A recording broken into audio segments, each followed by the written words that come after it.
എല്ലാവർക്കും സലു കിച്ചണിലേക്ക് സ്വാഗതം. അപ്പോൾ രാവിലെ തന്നെ ബ്രേക്ക്ഫാസ്റ്റിന് വേണ്ടിയിട്ട് ഞാൻ എന്താ പൊട്ടറ്റോ ഒന്ന് പീൽ ചെയ്തിട്ട് ഇതൊന്ന് വേവിച്ചെടുക്കാൻ പോവാണ്. അപ്പോൾ പ്രഷർ കുക്കറിൽ ഇതുപോലെ കട്ട് ചെയ്തിട്ട ശേഷം പാകത്തിനുള്ള ഉപ്പും പിന്നെ ഈ പൊട്ടറ്റോ നഗക്കെയുള്ള വെള്ളം ഒഴിച്ചിട്ടാണ് ഞാനിത് വേവിച്ചെടുക്കുന്നത്. ചെറിയ കുക്കർ ആയതുകൊണ്ട് തന്നെ നമുക്ക് പെട്ടെന്ന് ഇത് റെഡി ആയി കിട്ടും കേട്ടോ. അപ്പം വെയിറ്റ് ഇട്ട ശേഷം ഒരു 4 വിസിൽ വരെ ഇതൊന്ന് വേവിച്ചെടുക്കുകയാണ് ചെയ്യണത്. അപ്പൊ സ്റ്റീം എല്ലാം പോയ ശേഷമാണ് കുക്കർ ഓപ്പൺ ചെയ്യണത്. പൊട്ടറ്റോ ഇവിടെ പാകത്തിന് വെന്തിട്ടുണ്ട്. അപ്പൊ ഞാൻ ഒരു പാനിലേക്ക് 3 ടേബിൾ സ്പൂൺ ഓയിൽ ഒഴിച്ച ശേഷം ഇതിലേക്ക് 1 ടീസ്പൂൺ കടുക് ഇട്ടൊന്ന് പൊട്ടിച്ചു കൊടുക്കാം. കടുക് പൊട്ടി വരുമ്പോഴേക്ക് ഓരോ ടേബിൾ സ്പൂൺ വീതം ഉഴുന്നും സാമ്പാർ പരിപ്പും ഞാനിവിടെ കഴുകി എടുത്തിട്ടുണ്ട്. അപ്പൊ അതും നമ്മൾ ഇതിലേക്ക് ഇട്ട് കൊടുക്കണം. ഇട്ടുകൊടുത്ത ശേഷം അത് ഇതുപോലെ ഒന്ന് ഇളക്കി ഒന്ന് മൂപ്പിച്ചെടുക്കണം. അത് മൂത്ത് വരുന്ന സമയം തന്നെ 2-3 വറ്റൽമുളക് ഒന്ന് മുറിച്ചിട്ട് കൊടുക്കാം. അപ്പൊ അതെല്ലാം ചേർത്തിട്ട് വേണം ഇതൊന്ന് മൂപ്പിച്ചെടുക്കാൻ. പിന്നെ കുറച്ചധികം കറിവേപ്പില ഞാൻ ഇതിലേക്ക് ചേർക്കുന്നുണ്ട്. ഇതൊക്കെ ഇടുമ്പോഴാണ് ടേസ്റ്റ് കൂടുന്നത് കേട്ടോ. അപ്പൊ ഇതുപോലെ ഒന്ന് ഇളക്കി കൊടുക്കണം. അതിനുശേഷം ഞാനിവിടെ 2 സവാള സ്ലൈസ് ചെയ്ത് എടുത്തിട്ടുണ്ട്. അപ്പൊ ഈ സവാളയും ചേർത്ത് നമുക്കൊന്ന് വഴറ്റി കൊടുക്കാം. അപ്പൊ ഇത് ഓവറായിട്ട് വഴലേണ്ട ആവശ്യമില്ല കേട്ടോ. അപ്പൊ മീഡിയം ഫ്ലെയിമിൽ വെച്ചിട്ടാണ് നമ്മൾ ഇത് വഴറ്റിയെടുക്കുന്നത്. അതിനുശേഷം 1 ടേബിൾ സ്പൂൺ ഇഞ്ചി ചെറുതായിട്ട് അരിഞ്ഞതും 2 പച്ചമുളക് വട്ടത്തിൽ അരിഞ്ഞതും കൂടി ചേർത്തൊന്ന് ഇളക്കി കൊടുക്കണം. അപ്പൊ എരിവിന്റെ പാകത്തിന് നിങ്ങൾക്ക് പച്ചമുളകിന്റെ എണ്ണം കൂട്ടുകയും കുറയ്ക്കുകയും ചെയ്യാം. പിന്നെ 1 ക്യാരറ്റ് ഞാനൊന്ന് കട്ട് ചെയ്ത് ഇതുപോലെ എടുത്തതും കൂടി ഇതിലേക്ക് ഇട്ടിട്ട് ഇളക്കി കൊടുക്കുകയാണ്. ക്യാരറ്റ് ഒക്കെ ഇടുമ്പോൾ നല്ല ടേസ്റ്റ് ആണ് കേട്ടോ. നമ്മൾ ഈ ഹോട്ടലിൽ നിന്ന് കഴിക്കുന്നതിന്റെയൊക്കെ രുചി കിട്ടും. അപ്പൊ 1 ടീസ്പൂൺ മഞ്ഞൾപ്പൊടിയും 1 ടീസ്പൂൺ ഗരം മസാല പൊടിയും 1 ടീസ്പൂൺ കുരുമുളക് പൊടിയും പാകത്തിനുള്ള ഉപ്പും കൂടി ഇട്ടിട്ട് നമുക്കിതെല്ലാം ചേർത്തൊന്ന് വഴറ്റി കൊടുക്കാം. അപ്പോൾ ഓവറായിട്ട് ഇത് വഴലേണ്ട ആവശ്യമില്ല. ക്യാരറ്റ് ഇതുപോലെ സ്ലൈസ് ചെയ്തെടുത്തോണ്ട് തന്നെ പെട്ടെന്ന് വെന്ത് കിട്ടും. ഇതിലേക്ക് നമുക്കിനി 1/2 കപ്പ് വെള്ളം ഒഴിച്ചു കൊടുക്കാം. അങ്ങനെ വെള്ളം ഒഴിക്കണം എന്താന്ന് വെച്ചാൽ ആ സവാള ഒന്നും കൂടി അതൊന്ന് സോഫ്റ്റ് ആയി കിട്ടും. അപ്പൊ എന്നിട്ട് നമുക്ക് ഇതുപോലെ ഒന്ന് ഇളക്കി കൊടുത്ത ശേഷം നമുക്ക് ഈ വേവിച്ച് വെച്ചിരിക്കുന്ന പൊട്ടറ്റോ ഇതിലേക്ക് ഇട്ടിട്ട് ഇനിയിപ്പോ ഇതൊന്ന് ഉടച്ചു കൊടുക്കണം. അപ്പൊ പൊട്ടറ്റോ നല്ലതുപോലെ വെന്തിട്ടുണ്ട്. അപ്പം ഒരുപാട് അങ്ങ് ഉടച്ചെടുക്കേണ്ട ആവശ്യമില്ല. നമ്മൾ ഈ മസാലയൊക്കെ കഴിക്കുമ്പം ശ്രദ്ധിച്ചിട്ടില്ലേ, അവിടെ പൊട്ടറ്റോ നമുക്ക് കടിക്കാനായിട്ട് കിട്ടുകയും ചെയ്യും. ഈ ഒരു രീതിയിൽ നമ്മളിത് ഇളക്കിയെടുക്കണം. അപ്പൊ ഇത് കറക്റ്റ് പരുവാണ്. അപ്പൊ ഇനിയിപ്പൊ എല്ലാം ചേർത്തിട്ടൊന്ന് മിക്സ് ചെയ്ത് കൊടുക്കാം. അപ്പൊ എളുപ്പം നമുക്ക് തയ്യാറാക്കി എടുക്കാൻ പറ്റുന്ന നല്ല ഒരു മസാലക്കൂട്ട് തന്നെയാണ് ഇത്. അപ്പൊ കുട്ടികൾക്കൊക്കെ ആയിരിക്കും ഏറ്റവും കൂടുതൽ ഈ ഒരു സംഭവം ഇഷ്ടമാവുന്നത്. അപ്പൊ ഇതുപോലെ ഒന്ന് ഇളക്കി കൊടുത്ത ശേഷം ഞാൻ ഇനി ഗ്യാസ് ഓഫ് ചെയ്ത് വെക്കാണ്. ഇതാണ് ഇതിന്റെ ഒരു പരുവം എന്ന് പറയുന്നത്. അപ്പൊ മസാല ഞാൻ മാറ്റി വെക്കാണ്.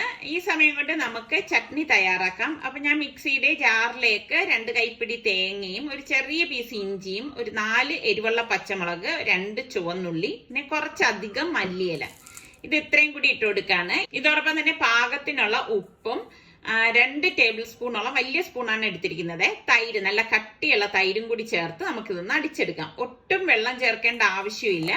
ഈ ഒരു രീതിയിൽ വേണം നമ്മളിത് അടിച്ചെടുക്കാനുള്ളത്. അപ്പൊ ഞാൻ ഈ ചട്നി ഒരു ബൗളിലേക്ക് മാറ്റിയിട്ടുണ്ട്. ഇനി നമുക്ക് താളിച്ചൊഴിക്കാൻ വേണ്ടി 1 ടേബിൾ സ്പൂൺ ഓയിൽ ഒഴിച്ച് ചൂടാക്കിയ ശേഷം 1/2 ടീസ്പൂണ് കടുകിട്ട് പൊട്ടിച്ചു കൊടുക്കാം. ഇതിലേക്ക് നമുക്ക് വറ്റൽമുളകൊന്ന് ഇതുപോലെ കട്ട് ചെയ്തിട്ട് കൊടുക്കണം. കുറച്ച് കറിവേപ്പിലയും കൂടി ഇട്ടിട്ട് നമുക്ക് ഈ താളിച്ചത് ഈ ചട്നിയിലേക്ക് ഒഴിച്ചു കൊടുക്കാം.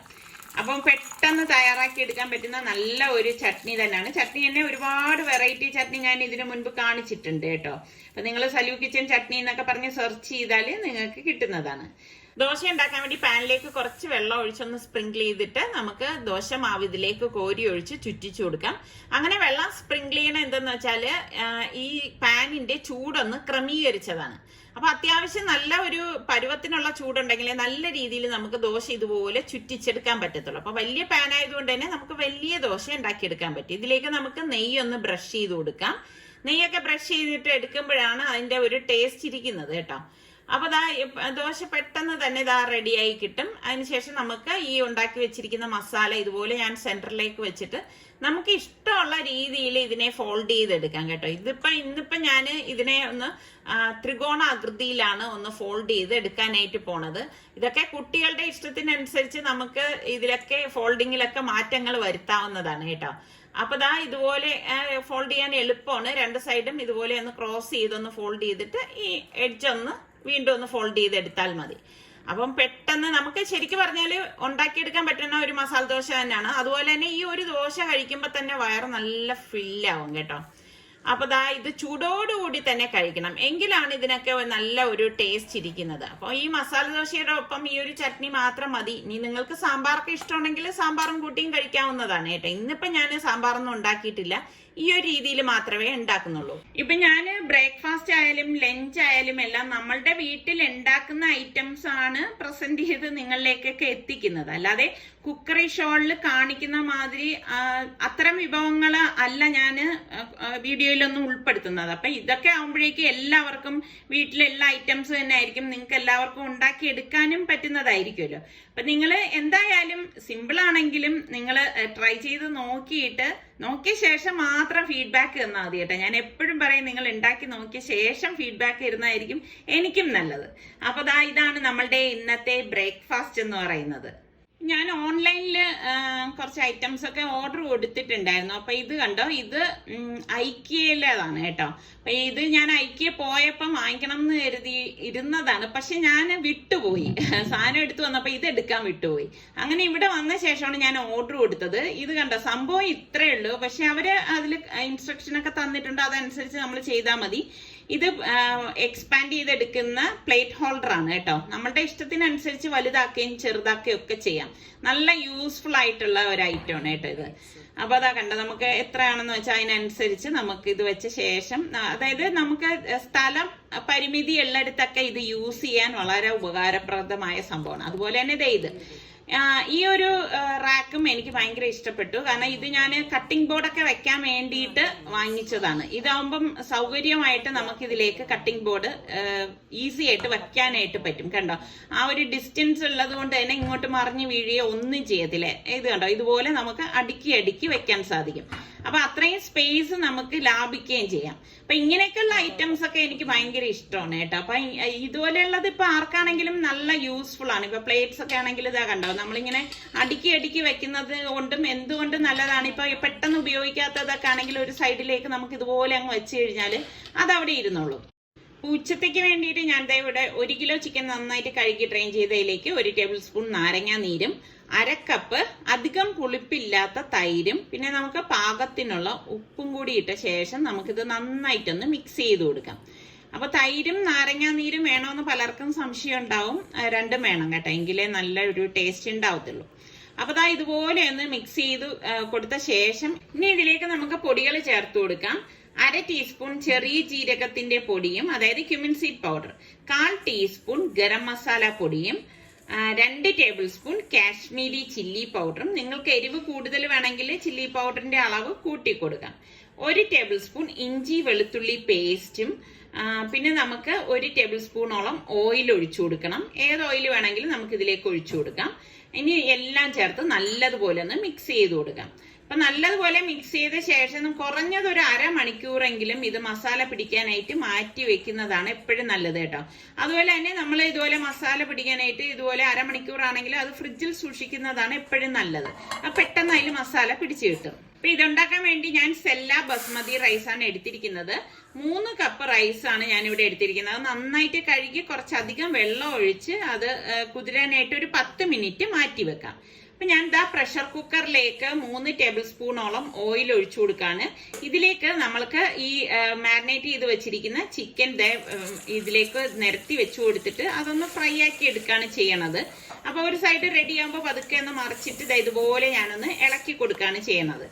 അപ്പൊ ഇതുപോലെ വേണം നമ്മളിത് ഇളക്കി എടുക്കാനുള്ളത്. എന്നിട്ട് നമുക്കിത് പ്രഷർ കുക്കർ മൂടി വെയിറ്റ് ഇട്ട ശേഷം ഞാനൊരു 2 വിസിൽ വരെ ഇതൊന്ന് വേവിച്ചെടുക്കുകയാണ് ചെയ്യുന്നത്. ഒരു പാനിൽ കുറച്ചധികം വെള്ളം തിളപ്പിക്കാൻ വെച്ചിട്ടുണ്ടായിരുന്നു. ഇതിലേക്ക് നമുക്ക് പാകത്തിനുള്ള ഉപ്പിട്ട് കൊടുത്ത ശേഷം പട്ട, ഗ്രാമ്പു, ഏലക്കായ, കുരുമുളക്, പച്ചമുളക് ഇത്രയും കൂടി ഇട്ടിട്ട് ഇതുപോലെ ഒന്ന് ഇളക്കി കൊടുക്കാം. അപ്പൊ ഇത് നല്ലതുപോലെ തിള വന്ന ശേഷം ഞാൻ 2 നാരങ്ങ ഡ്രൈ ലെമണാണ് ഇട്ട് കൊടുക്കുന്നത്. അതോടൊപ്പം തന്നെ നമ്മൾ ഡ്രെയിൻ ചെയ്ത് വെച്ചിരിക്കുന്ന റൈസ് ഇതിലേക്ക് ഇട്ട് കൊടുക്കുകയാണ്. അപ്പൊ സെല്ല ബസ്മതി റൈസ് കൊണ്ട് ഇത് ഉണ്ടാക്കുന്നതാണ് ടേസ്റ്റ് കൂടുതൽ കേട്ടോ. അപ്പൊ റൈസ് 1/4 ഭാഗം വെന്ത് വരുമ്പോഴേക്ക് ഞാനിതാ 1 ക്യാരറ്റ് ഗ്രേറ്റ് ചെയ്ത് എടുത്തിട്ടുണ്ട്. അപ്പൊ ആ ക്യാരറ്റും കൂടി ഇതിലേക്ക് ഇട്ട് കൊടുക്കാണ്. ഇട്ട് കൊടുത്ത് 1 ടേബിൾ സ്പൂണോളം ടൊമാറ്റോ അരച്ചതാണ്, അതും കൂടി ചേർത്ത് കൊടുക്കുക. അത് മസ്റ്റ് ആയിട്ട് ചേർത്ത് കൊടുക്കണം, എങ്കിലേ ഈ റൈസിന് നല്ല ടേസ്റ്റ് ഉണ്ടാവത്തുള്ളൂ. അപ്പൊ കണ്ടോ, റൈസൊക്കെ പാകത്തിന് വെന്ത് വന്നിട്ടുണ്ട്. ഓവറായിട്ട് കുക്കാവാൻ പാടില്ല. അപ്പൊ ഇനി നമുക്കിത് ഒന്ന് ഡ്രെയിൻ ചെയ്ത് എടുക്കണം. അപ്പൊ എന്റെ വോയിസിൽ ബാക്ക്ഗ്രൗണ്ടിൽ കുറച്ച് ഡിസ്റ്റർബൻസ് ഉണ്ടെന്ന് തോന്നുന്നു. തൊട്ടടുത്ത അമ്പലത്തിൽ ഉത്സവം നടക്കുന്നത് കൊണ്ടാണ് കേട്ടോ. അപ്പൊ നമ്മളുടെ പ്രഷർ കുക്കർ ഞാൻ സ്റ്റീം പോയ ശേഷം ഓപ്പൺ ചെയ്തു. കണ്ടോ, ചിക്കനൊക്കെ കറക്റ്റ് പരുവത്തിന് വെന്ത് വന്നിട്ടുണ്ട്. അപ്പൊ എളുപ്പത്തിന് വേണ്ടിയിട്ടാണ് ഞാനിപ്പോ ഈ പ്രഷർ കുക്കറിലേക്ക് ഈ ചിക്കൻ റെഡിയാക്കി എടുത്തത്. ഇത് നമ്മുടെ സുൽത്താൻ ഇന്ന് പോവാണ് കേട്ടോ. അപ്പൊ അവൻ പോകുന്നുമ്പോ ഒന്നും കൂടി ഇതിൽ വെച്ച് ഞാനൊന്ന് കുക്ക് ചെയ്യാന്ന് വിചാരിച്ചു. നല്ല ക്യൂട്ടായിട്ടുള്ള പ്രഷർ കുക്കർ. അപ്പോ സുൽത്താൻ പറയണ്ട, എനിക്ക് പിന്നെ ഉമ്മ ഇതങ്ങ് വെച്ചിരുന്നാ പോരേന്ന് ചോദിച്ചു. ഞാൻ പറഞ്ഞില്ല, എനിക്ക് അതിന്റെ ആവശ്യമില്ല, നീ കൊണ്ടുപോയിക്കോ, ഞാൻ ഇതും കൂടി കൊണ്ട് ഈ ഇതിലെ കുക്കിംഗ് ഞാൻ അവസാനിപ്പിക്കുന്നു എന്ന് പറഞ്ഞു. അപ്പൊ ചിക്കൻ എല്ലാം ഞാൻ ഒരു ട്രേയിലേക്ക് മാറ്റുവാണ്. അപ്പൊ ആ ചാറ് അതിൽ തന്നെ ഉണ്ട്. അപ്പൊ ഇനിയിപ്പോ ഞാന് ഇതിപ്പം ഇതിന്റെ പുറത്താണ് നമ്മൾ ഈ വേവിച്ച് വെച്ചിരിക്കുന്ന റൈസ് ഇട്ട് കൊടുക്കുന്നത് കേട്ടോ. അപ്പൊ ഇത് ഇതുപോലെ ഫുള്ളായിട്ട് ഞാൻ അങ്ങ് ഫില്ല് ചെയ്ത് കൊടുക്കാണ്. കൊടുത്ത ശേഷം ഇപ്പൊ നമ്മുടെ ഡ്രൈ ലെമൺ കിടക്കുന്നുണ്ടോ.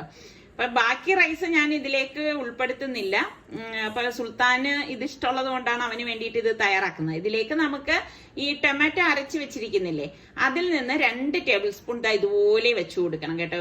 ഈ ടൊമാറ്റോ മസ്റ്റ് ആയിട്ട്, വേറെ ഒന്നും ചേർത്തിട്ടില്ല, ടൊമാറ്റോ വെറുതെ ഒന്ന് ബ്ലെൻഡ് ചെയ്ത് എടുത്തതാണ്. അപ്പൊ അത് ഇടുമ്പോഴാണ് ആ ടേസ്റ്റ് വരുന്നത്. എന്നിട്ട് അതിന് മീതെ നമുക്ക് ചിക്കൻ ഇതുപോലെ ഒന്ന് വെച്ചു കൊടുത്തിട്ട്, അപ്പൊ പ്രഷർ കുക്കർ മൂടിയിട്ട് ഇനിയിപ്പം വളരെ ലോ ഫ്ലെയിമിൽ വെച്ചിട്ട് 5 മിനിറ്റ് നമ്മളിത് റെഡിയാക്കി എടുക്കുകയാണ് ചെയ്യണത്.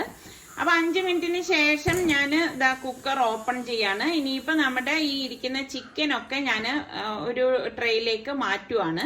മാറ്റിയ ശേഷം ഇനിയിപ്പം ഈ റൈസ് ഉണ്ടല്ലോ, അപ്പം ഇത് കണ്ടോ, നമ്മുടെ ഡ്രൈ ലെമണൊക്കെ കിടക്കുന്നുണ്ട്. അപ്പൊ പലരും ചോദിക്കുന്നുണ്ട് ഇത് എവിടെ വന്ന് വാങ്ങിക്കാൻ കിട്ടും എന്നൊക്കെ ചോദിച്ചിട്ടുണ്ട്. ഇത് നമ്മുടെ ഈ സൂപ്പർ മാർക്കറ്റിലൊക്കെ ഇപ്പൊ കിട്ടും കേട്ടോ. അപ്പോ ഇനിയിപ്പം ഞാൻ ഇളക്കാൻ സൗകര്യത്തിന് വേണ്ടിയിട്ട് നമ്മൾ ഇനിയിപ്പം ഇതിൽ വെച്ച് കഴിഞ്ഞാൽ ഇളക്കാൻ ഇച്ചിരി ബുദ്ധിമുട്ടാണ് കേട്ടോ. അപ്പം നമ്മൾ റൈസ് വേവിച്ച പാൻ ഉണ്ടല്ലോ, അതേ പാനിലേക്ക് തന്നെ ഞാനിത് ഫുള്ളായിട്ടൊന്ന് ഇടാണ് ചെയ്യണത്. അപ്പം ഇതിന്റെ അടിയിൽ നമ്മുടെ ചിക്കൻ വേവിച്ച ആ മസാല ഉണ്ടായിരുന്നല്ലോ, അപ്പൊ ആ മസാലയും കൂടി ചേർത്ത് നമുക്കിതൊന്ന് മിക്സ് ചെയ്ത് കൊടുക്കാം. അപ്പോഴേ ആ ഒരു കറക്റ്റ് പരുവം നമുക്ക് കിട്ടത്തുള്ളൂ. അപ്പൊ ഇത് മിക്സ് ചെയ്യാൻ വേണ്ടി ഞാൻ തട്ടി കുടഞ്ഞെടുക്കുകയാണ്. അപ്പൊ നമുക്ക് എത്രയാണോ വേണ്ടത് അതിനനുസരിച്ച് നമ്മൾ റൈസും ചിക്കനും ഒക്കെ എടുത്താൽ മതി. ഇതുപോലെ ഒന്ന് തട്ടിക്കുടഞ്ഞെടുക്കണം. അപ്പം ഇത് സെല്ല റൈസ് ആയതുകൊണ്ട് തന്നെ വെന്ത് കുഴഞ്ഞു പോവുക ഒന്നും ചെയ്യത്തില്ല. എന്നിട്ട് ഞാൻ ഇതിന് മീതെ നമ്മൾ മാറ്റി വെച്ച് ആ ചിക്കൻ ഫുള്ളായിട്ട് അങ്ങ് ഇട്ട് കൊടുക്കാണ്. ഇട്ട് കൊടുത്തിട്ട് ഇനിയിപ്പം ഇതൊരു വെറൈറ്റി ആയിട്ടുള്ള ഒരു റൈസ് ആണ് കേട്ടോ. എളുപ്പം തയ്യാറാക്കി എടുക്കാൻ പറ്റുന്നതല്ലേ. അപ്പം ഇതിന്റെ സെന്ററിൽ ഞാനൊരു ചെറിയ ബൗൾ വെച്ചിട്ട് ഞാൻ ചാർക്കോൾ കത്തിക്കാൻ വെച്ചിട്ടുണ്ടായിരുന്നു. അപ്പൊ ചാർക്കോൾ ഇതിനുള്ളിലേക്ക് ഇട്ടിട്ട് കുറച്ച് ഓയിൽ ഇതുപോലെ ഒന്ന് ഒഴിച്ചു കൊടുക്കും. ഒഴിച്ചു കൊടുത്ത ഉടൻ തന്നെ നമുക്ക് ഇതിന്റെ ലിഡ് കവർ ചെയ്യാം. ഈ ഹോള് നമ്മൾ ഗ്രാമ്പു കൊണ്ട് തന്നെ ഇതൊന്ന് കവർ ചെയ്ത് കൊടുത്താൽ മതി. അപ്പൊ നല്ല ഒരു സ്മോക്കി സ്മെല്ല് കിട്ടാൻ വേണ്ടിയിട്ടാണ് അങ്ങനെ ചെയ്യണത്. ഇതിന്റെ സ്മോക്ക് എല്ലാം പോയ ശേഷം നമുക്കിത് തുറന്ന് സെർവ് ചെയ്യാവുന്നതാണ്. അടിപൊളി റൈസ് ആണ്. നിങ്ങൾ എല്ലാവരും ഒന്ന് ട്രൈ ചെയ്ത് നോക്കണേ. പ്രഷർ കുക്കർ വെച്ചാ പ്രഷർ കുക്കർ ഇവിടെ ലൈറ്റ് ഉണ്ട്, ബാക്കിയെല്ലാം തുണി കമ്പ്യൂട്ടറിന്റെ സാധനങ്ങൾ എല്ലാം അടുക്കി പിറക്കിയ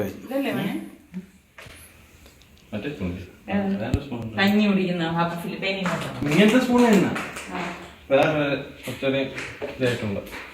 അങ്ങോട്ടും കഴിവാനുള്ള തുണിയെ കൊണ്ടുപോകും. ഇവിടുന്ന് ഇന്ന് കഴിക്കൂടെ അത്? ഇത് സ്പൂണാ? അത് വെച്ചോ, അതിന് വെച്ചോ.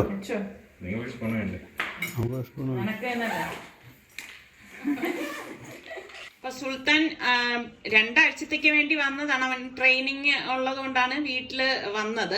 അപ്പൊ ഏകദേശം 1 ആഴ്ച കൂടെ അവൻ എക്സ്റ്റെൻഡ് ചെയ്തിട്ട് ഇപ്പൊ ഒരു 3 ആഴ്ചയോളം ആയി. ഇന്നിപ്പോ പോവുകയാണ്. അപ്പം പോകുന്ന സമയമാകുമ്പോ ശരിക്കും പറഞ്ഞ ഒരു വിഷമമാണ് കേട്ടോ. ഓരോരുത്തർ വരുന്നു പോകുന്നു അങ്ങനെ ആയതുകൊണ്ട്. പിന്നെ ഇനിയിപ്പോ റിസ്വാന് എക്സാം ഒക്കെ കഴിഞ്ഞ് കഴിയുമ്പോ ഇൻഷാല്ലാ റിസ്വാൻ വരും. അപ്പൊ അതുകൊണ്ട് ആരെങ്കിലും ഒക്കെ ഇതുപോലെ മാറിയും തിരിഞ്ഞ് നിൽക്കുമ്പോൾ ഭയങ്കര ഒരു സന്തോഷം തന്നെയാണ്. അങ്ങനെ ഇപ്പം സുൽത്താൻ ചോദിക്കുന്നുണ്ട് വാപ്പായുമായി എപ്പോഴാണ് ഇനി അങ്ങോട്ടേക്ക് വരുന്നതെന്നൊക്കെ. അപ്പൊ ഞാൻ പറഞ്ഞ സൗകര്യം അനുസരിച്ച് ഇൻഷാല്ലാ വരാം എന്നൊക്കെയാണ് പറഞ്ഞത്. അപ്പൊ ഇപ്രാവശ്യം സുൽത്താൻ പോകുന്നത് സെമി സ്ലീപ്പറിലാണ്. അപ്പൊ പെട്ടെന്ന് ഓഫീസിൽ എത്തണം എന്ന് പറഞ്ഞത് കൊണ്ടാണ് അവന് പിന്നെ ഈ ടിക്കറ്റ് കിട്ടിയിട്ടുണ്ടായിരുന്നുള്ളൂ. പക്ഷെ യാത്ര എപ്പോഴും സുഖം സ്ലീപ്പർ തന്നെയാണ് കേട്ടോ. അങ്ങനെ സുൽത്താൻ ബാംഗ്ലൂരിലേക്ക് വിട്ടു. അപ്പൊ വൈകുന്നേരം ആയപ്പോഴേക്കും അവൻ ഭക്ഷണമൊന്നും കഴിച്ചില്ല കേട്ടോ. യാത്രകളിൽ അവൻ ഭക്ഷണം കഴിക്കാറില്ല. അപ്പൊ തിരിച്ചു വരുന്ന വഴിയിൽ ഞങ്ങൾ പിന്നെ ഭക്ഷണം കഴിക്കാനായിട്ട് ഒരു റെസ്റ്റോറന്റിലേക്ക് കയറി. അപ്പൊ ഇതൊക്കെ തന്നെയാണ് നമ്മളുടെ ഇന്നത്തെ വിശേഷങ്ങൾ എന്ന് പറയുന്നത്. അപ്പൊ നമ്മളുടെ ചാനൽ കണ്ടുകൊണ്ടിരിക്കുന്നവരിൽ സബ്സ്ക്രൈബ് ചെയ്യാതെ കാണുന്ന ആരെങ്കിലും ഒക്കെ ഉണ്ടെങ്കിൽ നിങ്ങൾക്ക് നമ്മളുടെ ചാനൽ ഇഷ്ടപ്പെടുകയാണെങ്കിൽ സബ്സ്ക്രൈബ് ചെയ്യുക. തൊട്ടടുത്ത് കാണുന്ന ബെല്ലൈക്കൺ കൂടി ഒന്ന് പ്രസ് ചെയ്യുകയും ചെയ്യണേ. എങ്കിൽ മാത്രമേ ഞങ്ങൾ വീഡിയോസ് ഒക്കെ പോസ്റ്റ് ചെയ്യുന്ന സമയം നിങ്ങൾക്ക് നോട്ടിഫിക്കേഷൻ ഒക്കെ കിട്ടത്തുള്ളൂ. അപ്പൊ അടുത്ത നല്ല അടിപൊളി റെസിപ്പിയോ അല്ലെങ്കിൽ നല്ല അടിപൊളി വ്ളോഗോ ആയിട്ടൊക്കെ നമുക്ക് വീണ്ടും കാണാം. അതുവരയ്ക്കും എല്ലാവർക്കും ബൈ ബൈ.